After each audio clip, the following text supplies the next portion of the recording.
Welcome back to the MyLatinLife podcast, your trusted guide to traveling and living in Latin America. Our guest today is Peter Dupays. I found him on Twitter. He mentioned that he moved his family from the Netherlands to the Caribbean island of Curaçao, which has a Dutch colonial past. And I said, Peter, do you want to come on the podcast? Tell us about your journey moving to the Caribbean and also give us a bit of intel on Curaçao in general. So we welcome Peter to the podcast. How's it going, man? Great. Thanks for having me, Vance. Absolutely. I don't have my microphone today because I'm traveling, so hopefully my audio isn't too bad. But today it's all about you, Peter.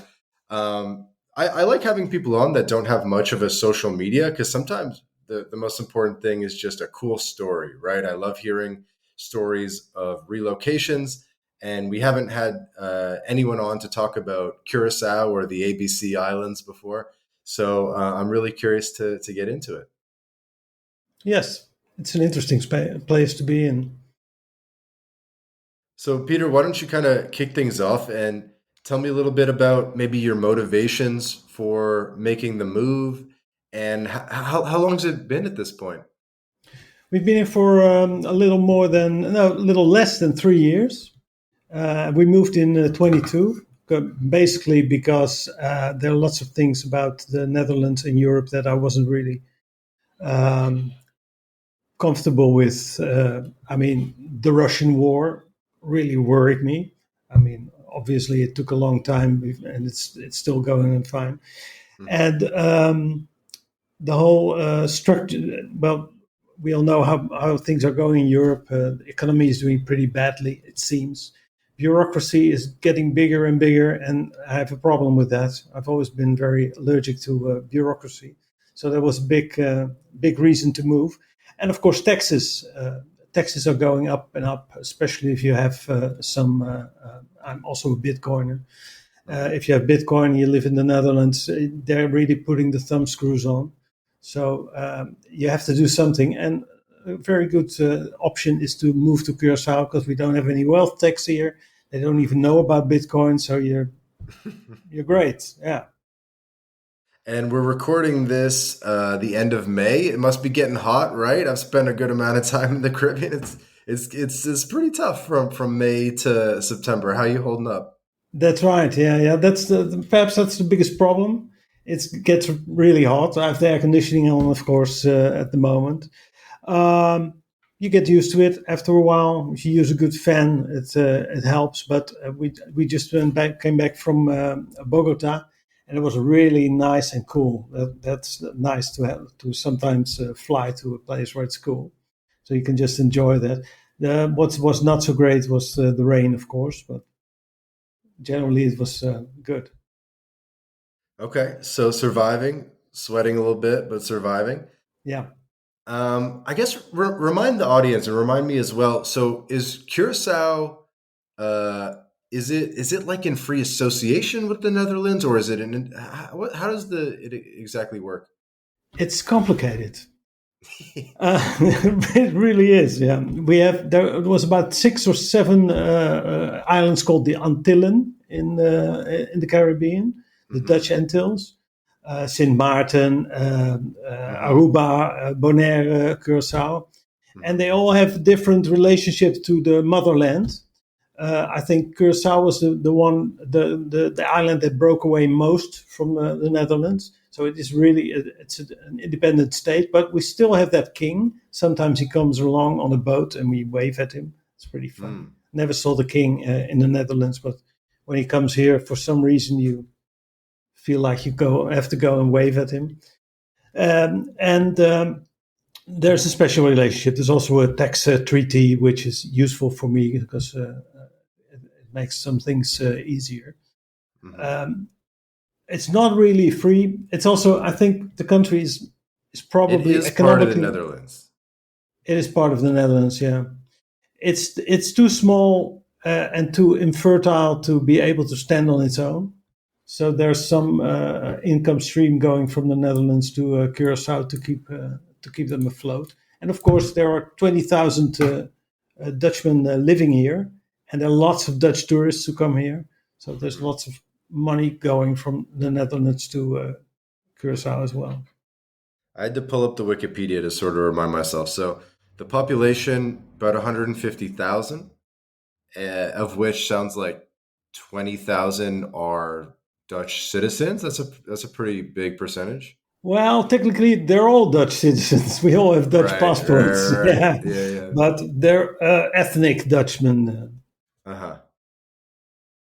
Yeah, and I was even like looking at this a couple of years ago because I was like, huh, what if I get residency in Curacao, and then after a couple of years you become a Dutch citizen and like all this stuff. Um, but then the problem with the Netherlands is it's one of the only countries in Europe that doesn't allow dual citizenship, right?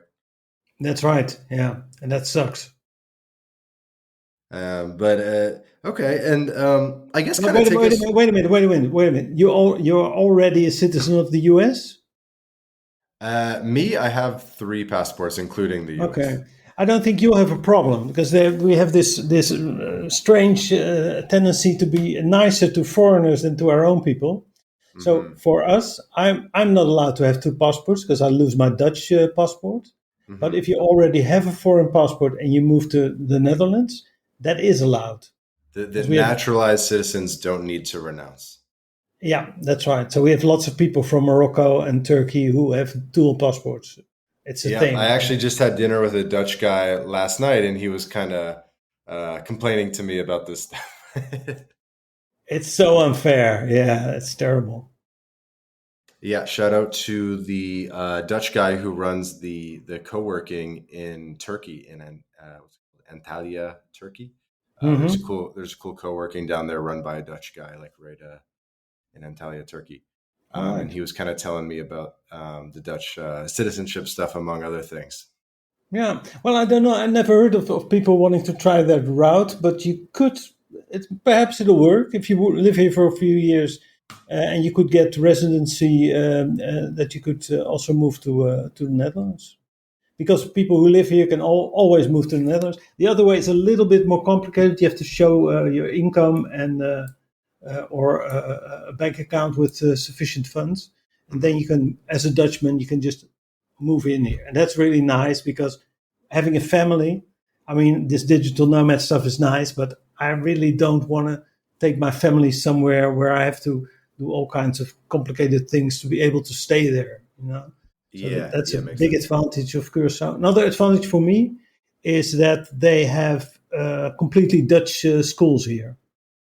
There are some private schools that are use the Dutch system. They speak Dutch. So for my children, it's really easy to study here and go back to the Netherlands.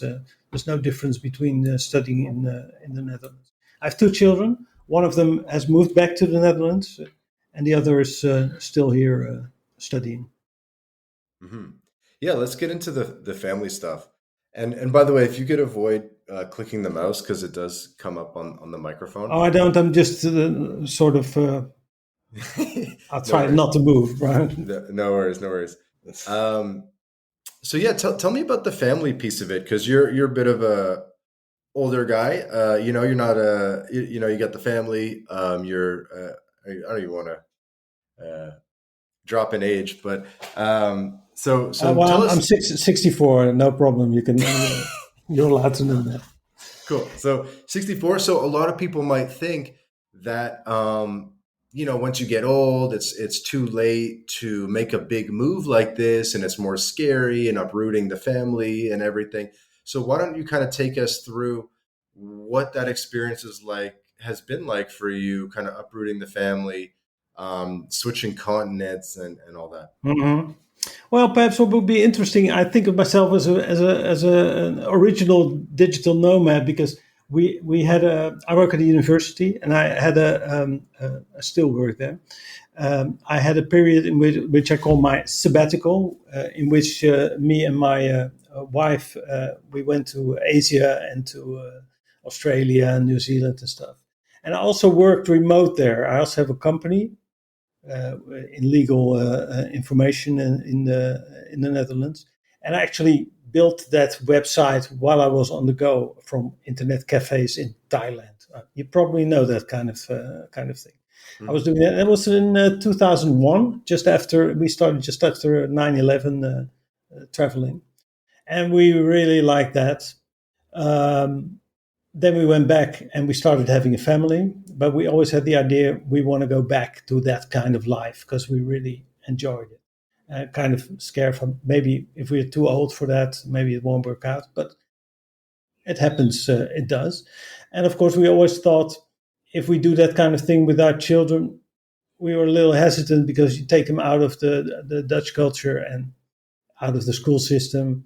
I'm not a real great believer in homeschooling. So we figured we'd probably better wait until our children are big enough to go to university and we can go on traveling. But it turned out that when I looked into it, I saw Curaçao as an option, which had actually, yeah, it could work pretty well. And then, of course, Corona happened, and people were suddenly very tolerant towards people working from home. So I suggested to my manager, how would you feel if I worked from abroad? He said, well, yeah, why not? I said, okay, Curaçao, okay for you? He said, yeah, great. So then we went. My wife's a therapist. She did the same thing to her employer. Actually, she said, my husband has to go to Curaçao. Is it okay if I work from there as well? So we both work from the tropics in the Netherlands. And it works reasonably okay. So that's how things went. Okay. And what was the move like? Did you sort of sell your house and do a clean break, or what was kind of your expectation going into it, just to give it a try? Yeah, just to give it a try, I think. Yeah. We thought we'd try it for a year. And if it doesn't work out, we can always move back. So we still have that house in the Netherlands. And the tax situation in houses is also getting worse. So they're kind of trying to convince us to sell. We're going to sell the place. And we rent here. And that's actually not so bad. It's not really all that cheap either, but it feels very lightweight to rent furnished houses. That you can just move from one to another. You have very little in the way of furniture that you have to move.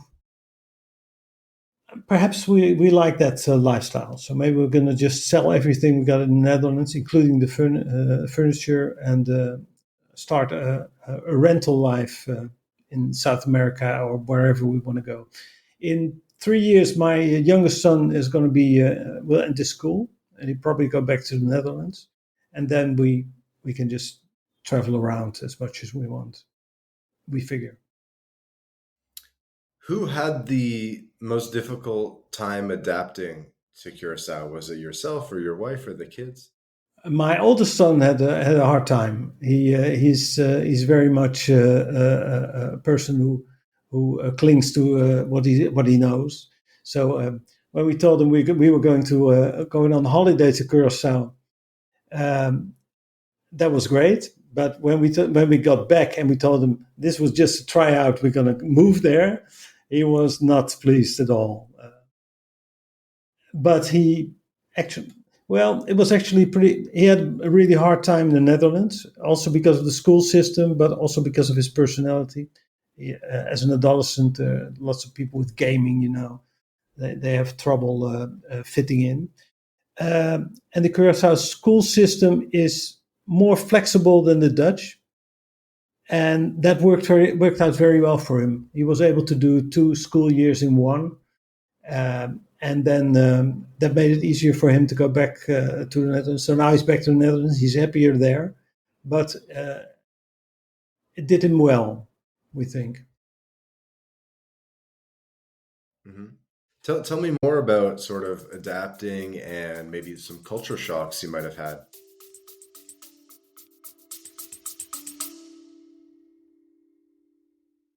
This episode of the My Latin Life podcast is brought to you in part by Job Stacking. If you're a remote or hybrid worker looking to maximize your earning potential, then Rolf Haltze, author of Job Stacking, guarantees you'll be able to double your income by implementing his paycheck multiplication layering method. This is the exact system Rolf has used to take his own income and those of many others beyond 20K a month. With this method, Rolf contractually guarantees that you'll be able to double your income in 45 days.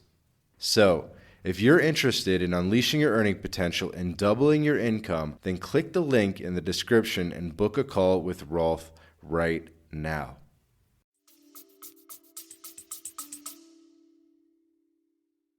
Well, the security thing is a bit of an issue.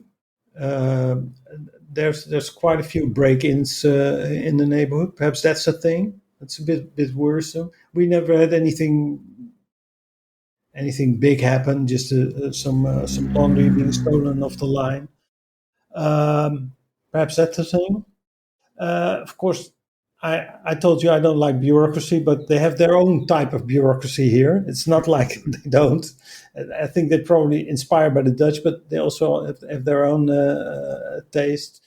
If you want to send your kid to the Netherlands, you have to get like five forms or something before they can get on the plane without accompaniment. So that's a bit of a thing. You have to get used to that. And taxes, of course, we're still moving our tax residency. We have to see how that works. Seems slow. Oh, I'm clicking now. Um, it seems very slow. We have to see how that works out. And how about going from sort of first world to third world, maybe you call it second world in Curacao? I haven't been there, but I can sort of imagine it where maybe the telephone poles, all the wires are going crazy, and maybe there's some wild dogs in the street sometimes, and all these kinds of things. Definitely, yeah, yeah. Well, I kind of like it. I must say, yeah, I like that kind of life. Also in Asia, I always liked Asia as well for that reason. It's not definitely not a very organized place, but it has its charm. What do you like about it? It gives you more freedom, I think. And there's also a general thing about leaving your own culture that you immediately become more free because you don't really fit in. The people look at you; they think you're a foreigner, so you immediately get more freedoms, uh, like social control. People they kind of expect you to be different. Hmm. It's easier to be different here than to be different in the Netherlands. Something like that, I think. Hmm. Are there a lot of like Dutch hippies living in Curacao? No, not really. No, no, no. The kind of people who go here, the Dutch people who go here, are lots of them are retirees. Also, with younger people, the 40s. Lots of tourists, of course, but they're not the hippie type. No, they're not, because it's not a cheap island to go to. Hippies, at least in my memory, they like to go to cheap places. This is probably too expensive for them. Hmm. How does the cost of living in Curacao compare to the mainland Netherlands? I think it's probably even a little more expensive, although perhaps that's because you want to be comfortable. We have a big house here. Um, some things are cheaper, like cars, driving cars, and gasoline. I have to kill my messenger here.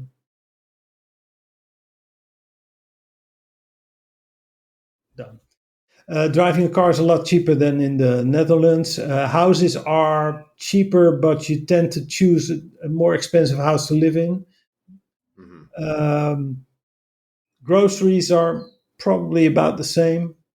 It's not a cheap place to live in. I've heard of lots of Dutch people who actually moved back because they thought it was too expensive. And of course, schooling. If you do a private school for your children, that's it's about $10,000 a year per child. Hmm. And in the Netherlands, it's basically free. At least you pay for it in your taxes.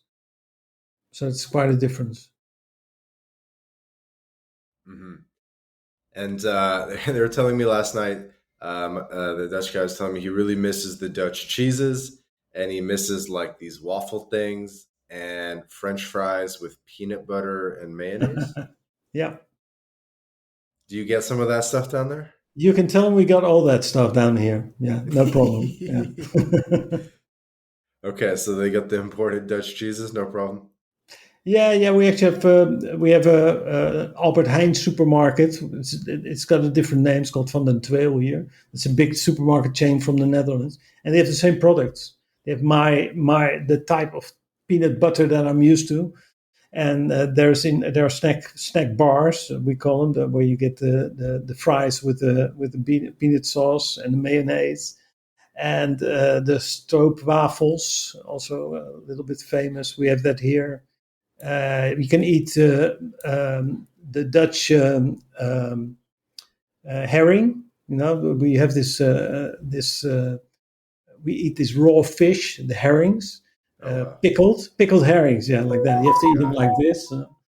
And you can also get that here. So basically, you can have a pretty Dutch lifestyle while sweating all the time. Yeah.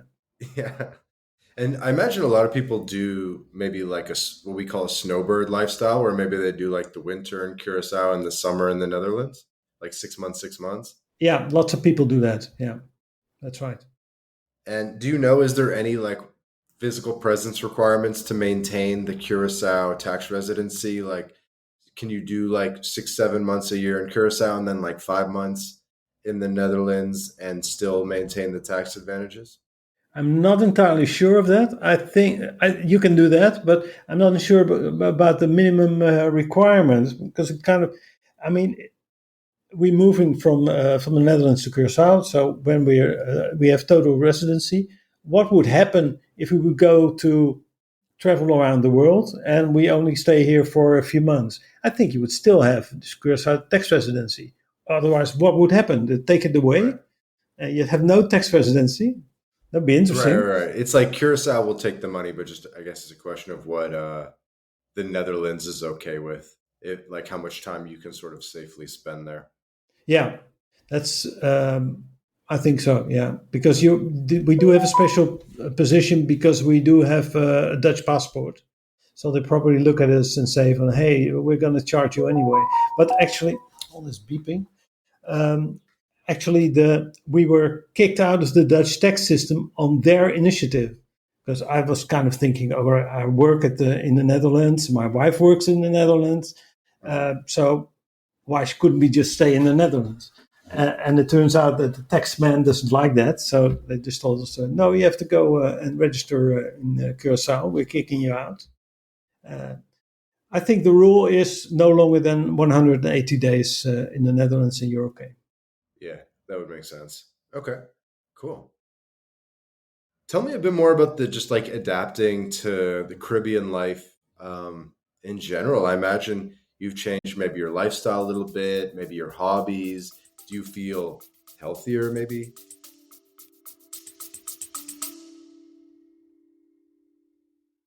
This episode of the My Latin Life podcast is brought to you in part by Crema Social.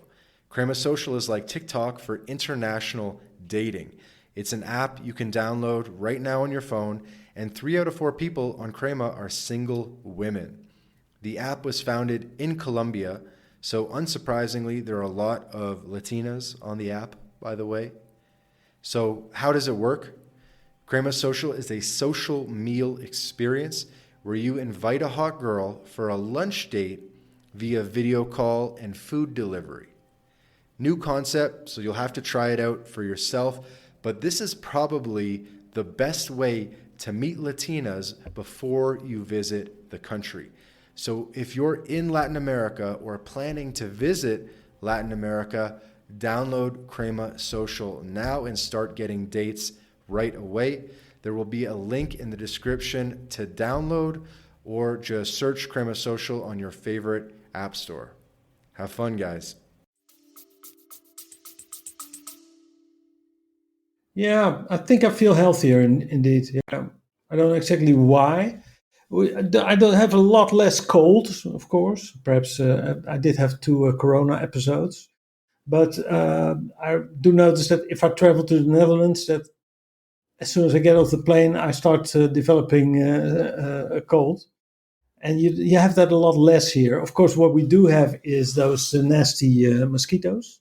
Hmm. There's dengue fever on the island, so Mm. I'm actually looking to get myself vaccinated against that. I don't think that Because works. I don't think there's a cure to dengue. there is actually, it's a new one. It's since a few years. There's something called Qdenga Uh-huh. vaccine, and that actually seems to work pretty well. So it's worth getting. Yeah. Really? You think The so? old one doesn't work, and it's also complicated because you shouldn't take it unless you got it once already. But the new one apparently is pretty good. Anyway, I like vaccines, and like many people these days. So anything new, I always want to try it. And I'm still alive, so Okay, cool. Yeah, keep going, man. Like keep telling me more about kind of island life, maybe some stories. Maybe tell me about the social life. I know notoriously Dutch people are very difficult to organize things with. It's like let's get a coffee 3 weeks next Tuesday, that kind right. of thing. That's my impression. Is maybe it's more easygoing in Curacao. Maybe it's been easier to build a social life and get people to hang out with. Or tell me what your experience has been with that. Well, I have to admit we're not very social people. We mostly stick to ourselves. I have made a few contacts on the in the Bitcoin world via X actually. Hmm. Well, it's kind of nice. I have to see what comes out of that. Hmm. Um, that's about it. And of course, we have contact. My kid does have contact. He's a lot more social than his parents. And he has Hmm. lots of contacts in the neighborhood. And the school is very close. That's very really nice. We live very close to the school where he goes to, because that's one thing that's a little bit of a problem in Curacao. If you have kids and they go to school, you always have to take them there by car because uh, biking, as we're used to in the Netherlands, biking is not very popular here because it's very rather dangerous on the roads. There are no bicycle paths, so.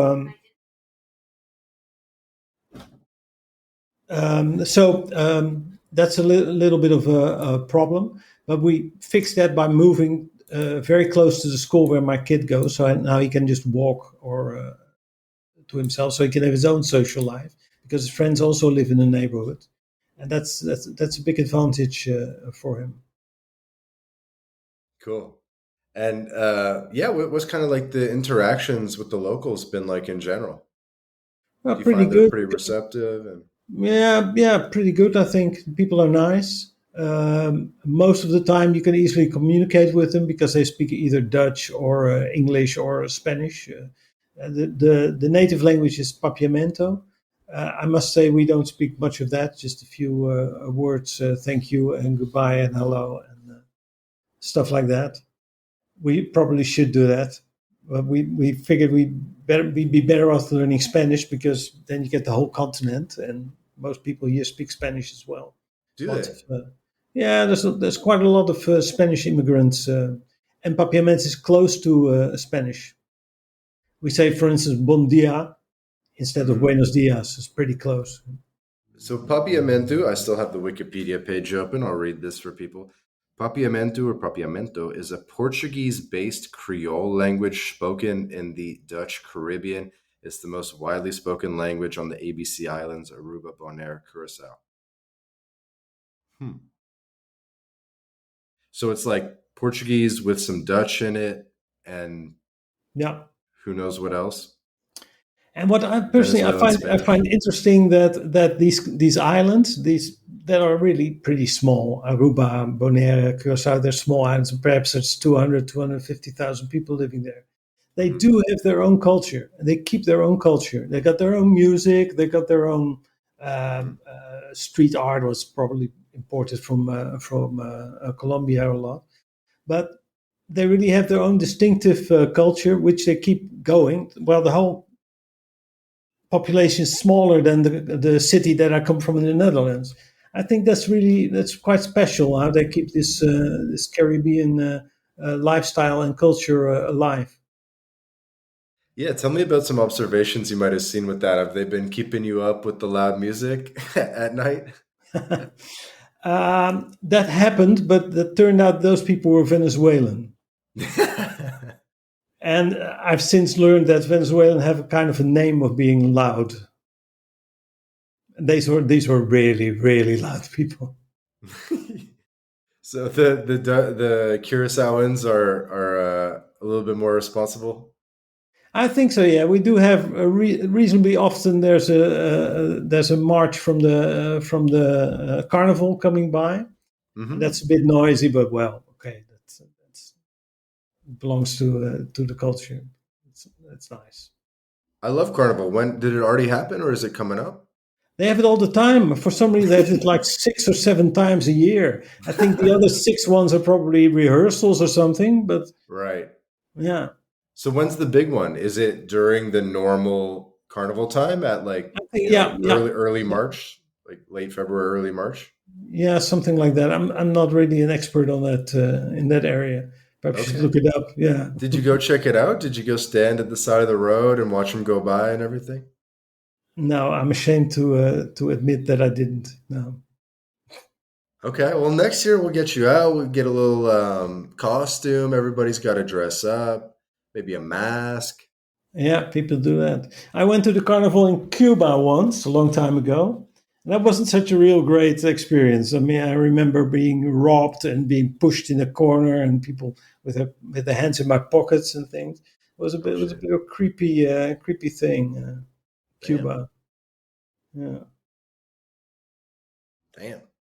I did notice that. Maybe tell us a bit about the presence of other Caribbean groups on the island that you've noticed, because even according to Wikipedia, there's a lot of Dominicans from the Dominican Republic. It says, which I'm surprised about, and then lots of Colombians, Haitians, Venezuelans. Is that does that reflect your experience? Are there people from all over the Caribbean there? Yeah, that's true. It's really multicultural, and we often we can't really tell the difference being outsiders. But I suppose that the native Curaçaoans, they got all those categories like, oh, that's one of those, that's one of those. I suspect there's Chinese as well. Actually, my wife is originally from Chinese heritage. Hmm. So there's lots of groups. There's people from Suriname. That's an important group because Hmm. we used to have a big refinery here on Curacao, Right. which was very Dutch Guiana. important. Yeah, that as well.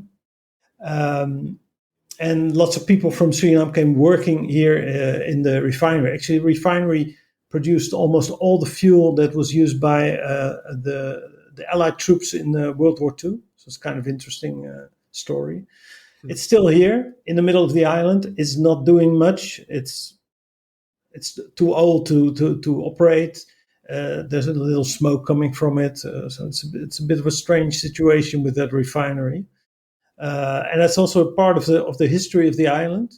Um, in the beginning, in the 20th century, all the people worked in the refinery, and everything worked pretty well. And at the end of the 20th century, it was closed down because of economic trends. Uh, and well, that was a bit of a problem for the island, as you can expect. So they had to Hmm. switch to tourism to make money instead of exporting oil.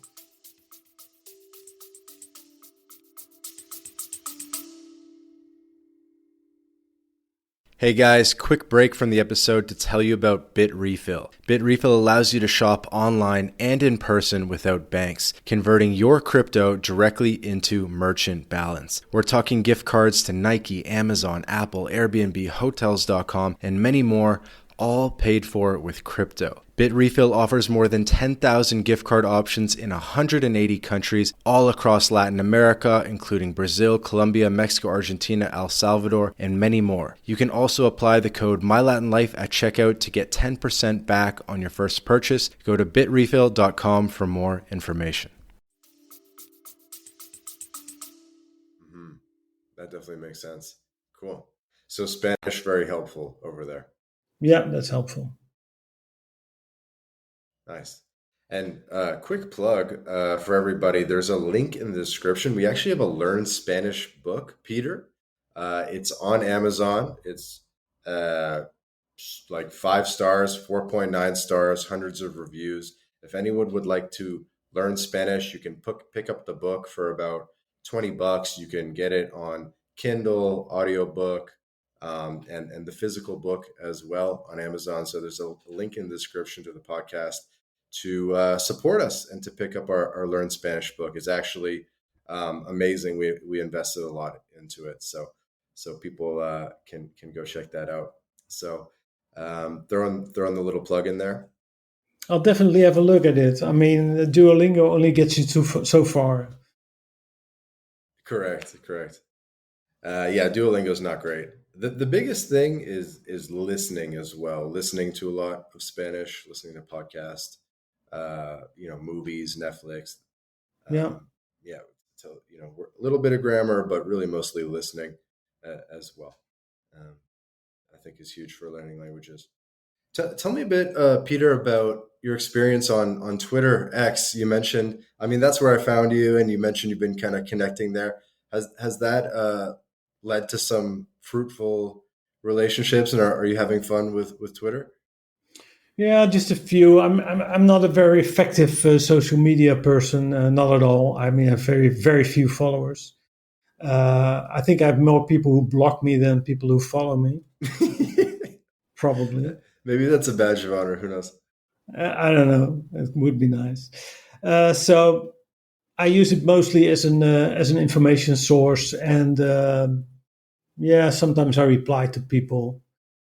I don't get into big fights or anything. I used to be on places like Reddit or even on the Slashdot, the technical side. I had a problem of getting sometimes in heated discussions. I find that X is easier for that. You just say two things and then it's finished. That's okay. But there's a huge amounts of information on X. I'm sure it's good. Hmm. Still think it's a great medium, although there's a lot of shit coming through as well. You have to look through that. Hmm. And sort of tying that into community, I mean, obviously there's a huge expat and maybe also digital nomad community in Curacao a little bit. And where does that community? I imagine maybe that community mostly lives on Facebook or WhatsApp. Do you have an idea what the best way to connect with the local community is in Everything Curacao? is on Facebook. Yeah, everything is on Facebook. Hmm. I never had a Facebook account, but I obviously had to get one when I moved here, just Really, to see just to the be able ads to. for secondhand stuff and things. I And it really. would be like Dutch in Curacao or something like that, right? Oh, there's so many. There's about like 10 groups for buying and renting houses in Curaçao. Uh huh. Most of it is in Dutch, so it's actually for the Dutch community. But there are also Papiaments groups on there. It's interesting. It's good. There's lots of content there. How did you find your house? Did you find it on Facebook? Did you use a real estate agent? What'd you do? I found this one on Facebook. Yeah, I just put an ad up on Facebook saying, "Listen, we are a nice family looking for a house." Oops, sorry. I don't know if you heard that. Someone called me. Yeah, I did. Um, we're looking for a house in the neighborhood of the school that my kid went to, and somebody alerted us. And it's a really nice, convenient house. Except it's not the greatest, safest neighborhood. Perhaps you want to move to the safer neighborhood. There's some gated communities here, Uh huh. and there's a big one. It's probably the most expensive one called Blue Bay. It's built around a golf resort. I don't golf. My son now plays golf. Perhaps we want to move there because it's probably more secure than where we are at the moment. So one of the friends from X actually got robbed twice since he moved here, and he What? moved here since last summer. So he had a pretty bad time. Yeah, That's it's crazy. it's worrying. Yeah. Would you be willing to share how much you pay for rent for your house? I pay 5,000 guilders. That's about what would it be like $2,700 dollars. I think. 2,700. Yeah, Okay. it's like a 6 room house. It's uh, it's a house that was built in the area when the refinery was still up and running. In Hmm. the Shell, it was a Shell refinery, and Shell built these districts with houses for their Workers' home. personnel. And this one's built in, I think, in 1940 or something. And they're really well built houses. They're all still standing. Um, Spacious places, really, but they're nice to live in. Yeah. I think for most people in the Caribbean, the play is to rent because home ownership in the Caribbean is it's very involved due to the humidity. Like you can't leave your place alone. You can't leave your place for even a week unattended, right? You need to have people coming in there. So that's the problem is if you buy, you pretty much have to get someone renting in there like ASAP, or you need to have a maid visiting every single week, even if the place is empty, just to like air it out, open the windows, that kind of thing Yeah, with the you're humidity. exactly So right. Yeah, that's a worrying thing. I know that my landlord, who has all these responsibilities now, she's been really worried about having termites in the neighborhood. So because the neighbors, they have a termite nest in a tree, and they're trying to move to our house, so they have to check it out and do treatments around the house to avoid them getting into the house, because we have a wooden roof with what do you call them? Well, anyway, the supporting stuff is wood. If the termites get in there, well, you can just forget it. I think mhm. that's probably the reason why houses collapse in Curacao. Also, we went on a holiday to Costa Rica this summer, and we went away for like 4 weeks or a little over, I think. And when we came back, the whole house was filled with about 40 cockroaches, because they came crawling through the how do you call it, um, the waste things, the toilets and the showers. If you don't use them, the water lock dries out, and then from the sewage, the cockroaches come up. So that was a good reminder to see that you really have to take care of things when you go. Yeah, in tropical places for sure. I had Yeah, this house in Mexico that was like it was like a 200-year-old house. It was like a colonial mansion, and the ceiling was like the roof was like straight wood on the inside, and so we'd get what's called polilla in Spanish, which is like it's like a certain type of termite that they I guess they eat the wood, and it would leave these like little balls of wood on the ground, and so basically like every day we'd have to like sweep these little balls of wood off the ground and off the table and everywhere. I'd be doing podcasts and there'd be like polilla, there'd be like these little wood balls like everywhere on the table and everything. It's very strange. It's very, it's one of these things you learn when you move to the tropics. yeah, it's interesting. Yeah, I remember the very first time I went to the tropics was Indonesia. We came in our first hotel room. We thought, okay, so there are cockroaches here. We're gonna fight them. So we took this big bottle of insecticide, and we started spraying, and they started running all through the room. That was a bad move. We shouldn't have done that. Just leave them alone and pretend they're not there. What else can you tell us about Curacao? Like if someone said, "Hey, Peter, I'm thinking about moving to Curacao. What tips or advice could you share?" Well, the most important question is probably, do you need a job? If you need a job, you have to go looking for a job here. It's not impossible for a Dutchman, because there are lots of Western companies here, um, tax related companies, and you can work for the government as well. You can work in education. Um, that's an important thing. Um, Other things, well, you have to look, of course, for schools for your children. which is fairly easy if they're a little older, high school age. But if they're basic school age, it's problematic because there's not lots of space for it. These are important factors to think of. Okay. Anything else?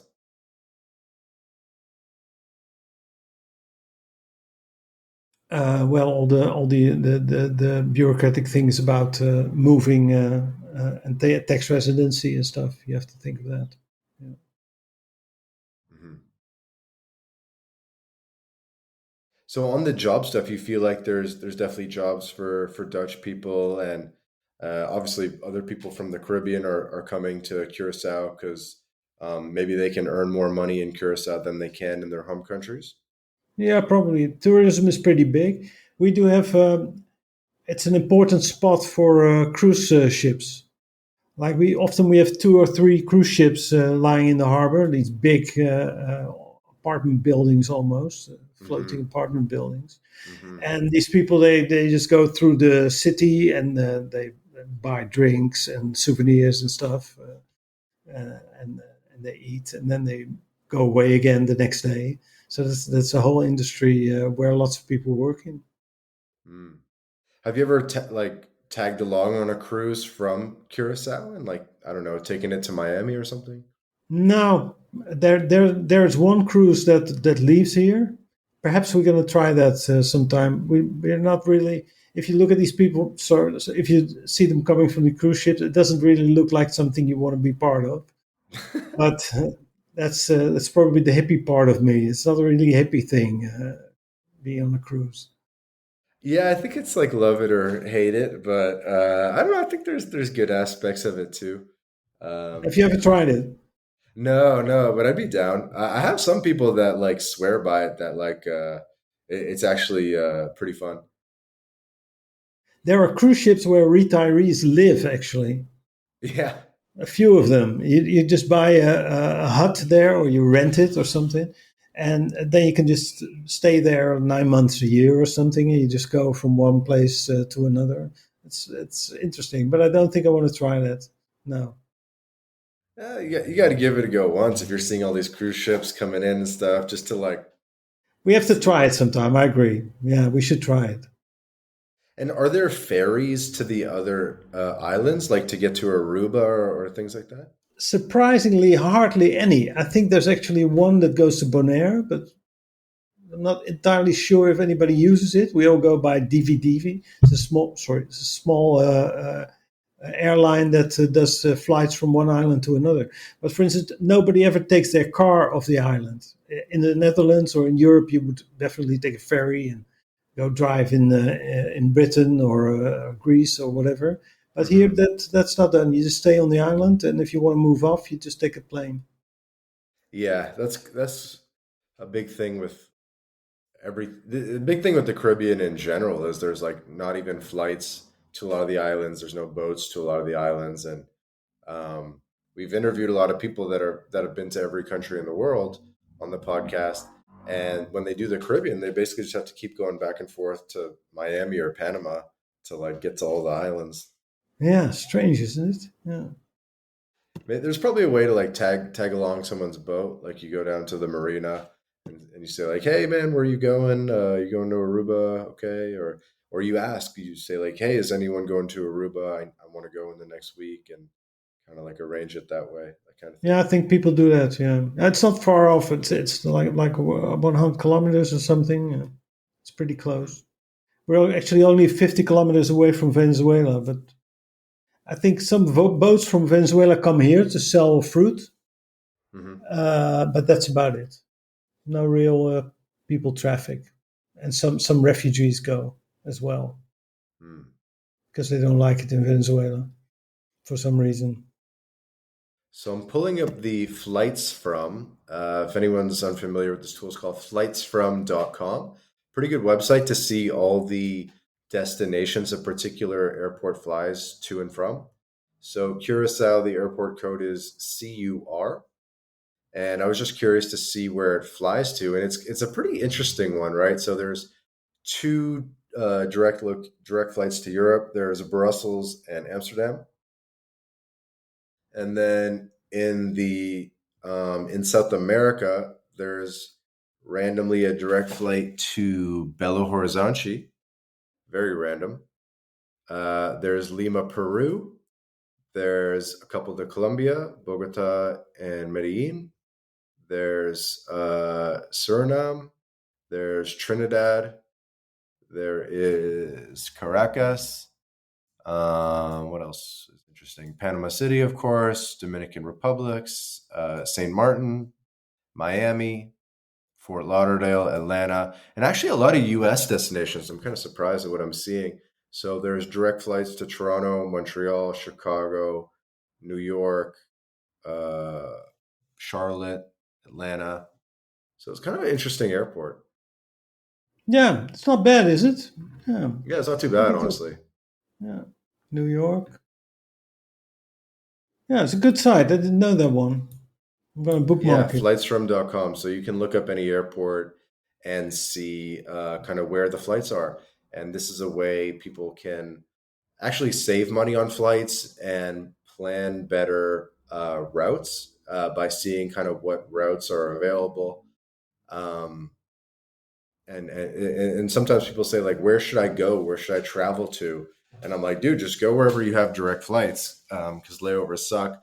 And you could pull up a tool like flightsfrom.com, and wherever you live or wherever you're based, just pull up this tool and you can see, most airports fly to at least like 30 cities, and then you can sort of directly, and then you can see, what maybe makes the most sense for you. Yeah, that's interesting. We're kind of looking to taking holidays to Asia, like Japan or something. But that looks pretty difficult. There are no direct flights, of course, but it also takes. It seems to take a long time. I've seen flights that took 50 hours to the Yeah. Philippines or something. I heard there's direct flights to Japan from Mexico. So unfortunately, there's no Mexico Curacao direct flight.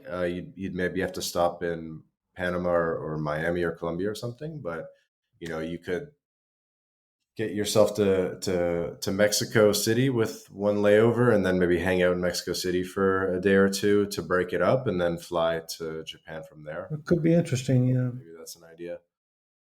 thanks. All right. As we get to landing the plane, that is this podcast episode.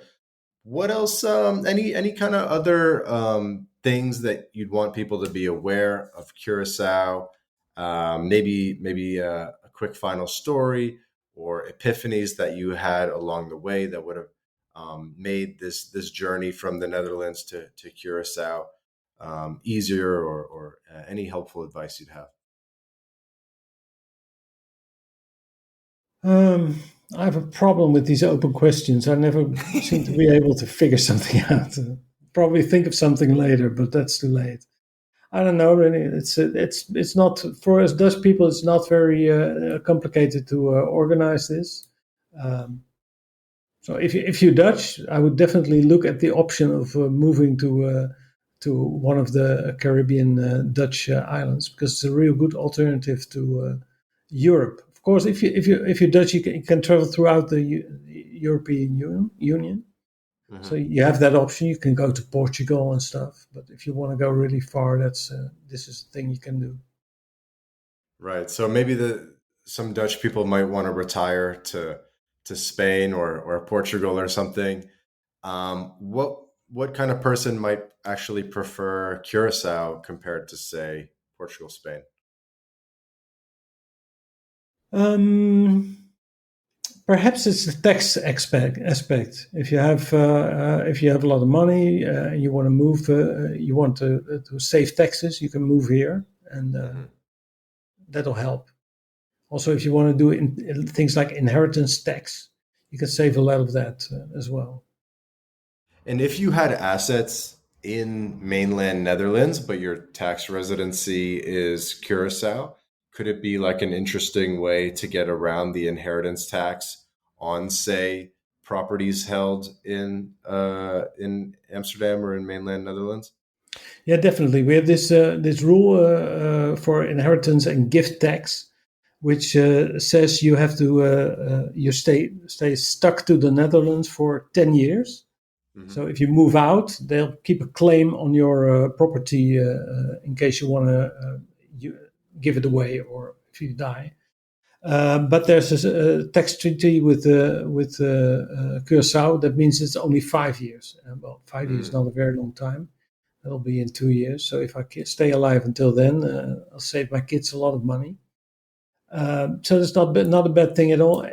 And generally, I also have a company in the Netherlands. It's basically just a BV, like a corporate shell. There's not much happening in there, but I think it gives a lot of extra possibilities to be able to choose where you keep your money. If you keep it in the Netherlands or you move it down here, and if you have a house in the Netherlands, you can put it in your company, so you don't certain things, certain tax things don't apply to you. So that's it's. I think the whole nomad community says like you have 3 passports.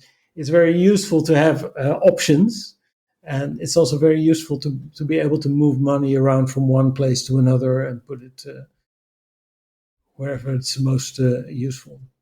Yeah, I mean, sounds like a no-brainer, honestly, to save huge amounts of money for any kind of successful person in the Netherlands, right?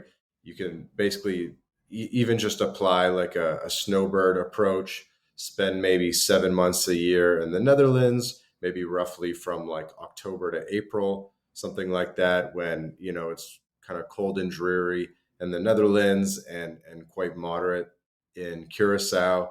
You do that for 5 years and you save a boatload on wealth tax and inheritance tax, maybe capital Definitely, gains yeah, tax, all these things. absolutely. Sounds like a no-brainer. I didn't want to drill you too hard on the tax stuff in this podcast, but maybe if you have like a tax expert friend, maybe I can, like a accountant or something. We could convince him to come on the podcast and give us, the real breakdown. No, not really. Not really. I'm afraid. No. Okay, so Peter's the best we got. And if people want to reach out to you, I guess maybe we can put a link to your Twitter profile in the description, or what's the best way for people to get in touch with you? Yeah, the Twitter profile is fine. That's okay. Yeah, they can DM me or just send a message. Yeah. Cool, cool. Any other final message or last words that you would like to share with the audience?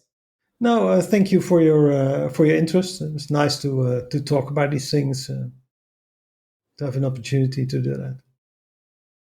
Absolutely. I'm super curious about these things, and you have a really interesting story that doesn't get shared too much. And I'm sure any Dutch person, any European would be super curious about this. I guess any European, not just Dutch, could probably move to Curacao, No, I right? don't think so. No, that's just there's a special rule for Dutchmen. So if you're Belgian, for instance, you cannot just move to Curaçao with the same rules. That doesn't work. Really? It's interesting, huh? Okay, good to Because know. if that would be the thing, then you could move to the French world as well. And you may know that the French Right. have lots and lots of islands, states, all over the world. Uh-huh. I've been Right. told that the French have the biggest maritime zone in the world because they have all these islands. And Right. the sea around those islands are also all French territory. So if you could just move to France and say, okay, and now I can move to Martinique or the French part Hmm. of the Caribbean, that would be very convenient. But I don't think that's possible. Right. So I think French people can do it, but maybe not other Europeans. Right? Yeah. Well, we love exploring all these nooks and crannies of the tax and relocation and residency world. So, Peter, thanks for coming on and sharing your story and helping us learn a little bit more about Curacao. It was fun. Thanks. Absolutely. This has been another episode of the My Latin Life podcast. Again, our guest today, Peter Dupays. Peter from Curaçao. Link in the description to his X account if you want to follow him. And thanks everyone for listening. Wherever you're listening to this podcast, dear audience, please subscribe on Spotify, Apple Podcasts, all podcast players, YouTube as well. Please subscribe. We put out 2 episodes a week with amazing guests like Peter, and you won't want to miss an episode. Ciao for now.